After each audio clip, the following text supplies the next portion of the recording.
Bienvenue chez Gonya Lezek pour le soutien de la jeunesse et pour son éveil.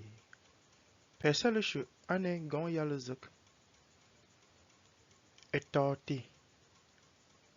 Asie, a Zier, Aseno, Antepois.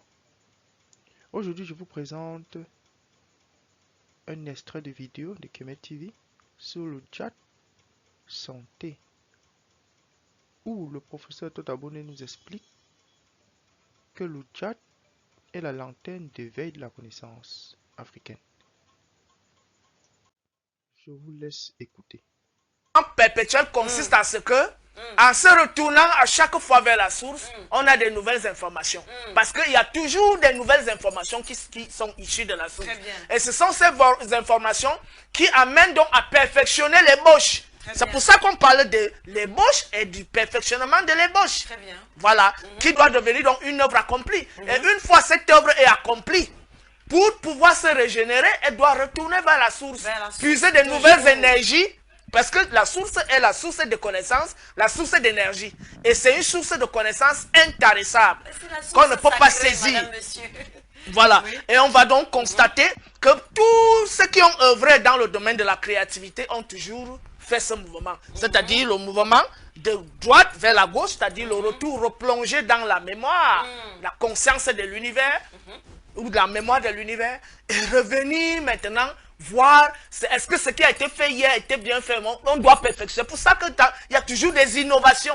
Mais sauf que, en ce qui concerne le domaine de la science, il y a eu des errements, des égarements où l'homme a commencé à vouloir défier donc les lois de l'univers. Mais l'œil qui est l'oudjat ici, qui est l'œil du justicier, l'œil de la vérité, l'œil de l'ordre, l'œil de l'équité, c'est un œil qui non seulement doit constamment s'inspirer de la connaissance de la source, issue de la source, des énergies issues de la source, mais de continuer de préserver l'ordre, l'équité, la justice et la vérité. Mais surtout nous garder à cette perpétuelle et nous garder toujours en santé. Oui, parce que Oudja, il faut toujours tirer. Donc, celui qui connaît doit toujours être en santé.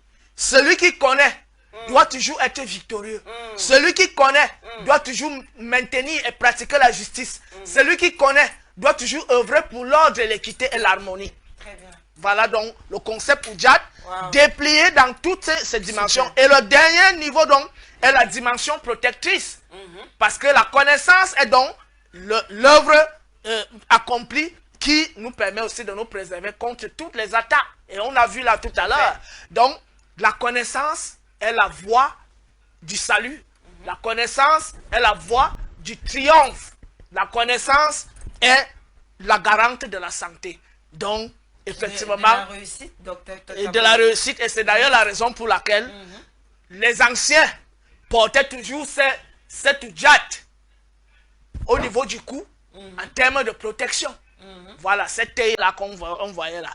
Donc, ils portaient cette œil-là au cou comme un pendatif pour dire j'ai la clarté. Et symboliquement aussi, on voyait ce serpent qui est Yared là sur le front de Pharaon.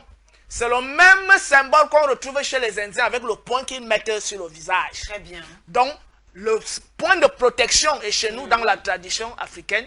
Quand on commence à initier à certaines phases, on utilise quelque chose que dont je ne vais pas donner le nom ici, pour protéger ta lumière protectrice. Et cette lumière protectrice, si elle n'est pas protégée, on va te voler ton étoile et on va l'utiliser autrement. Donc, chacun de nous doit accéder donc à la connaissance, c'est-à-dire l'Oudjat, pour pouvoir se protéger, être toujours en santé, être prospère, préserver la vérité, la justice, l'ordre et l'équité. Merci beaucoup, docteur Tot Abonné. Après toute... Merci d'avoir écouté cette vidéo. Laissez-moi savoir ce que vous pensez aussi de l'Oudjat ou de l'éveil de la connaissance. Si c'est le cas, merci encore. Que les ancêtres nous apportent bonheur. Unge, Mangaju, Yew, Mbwene.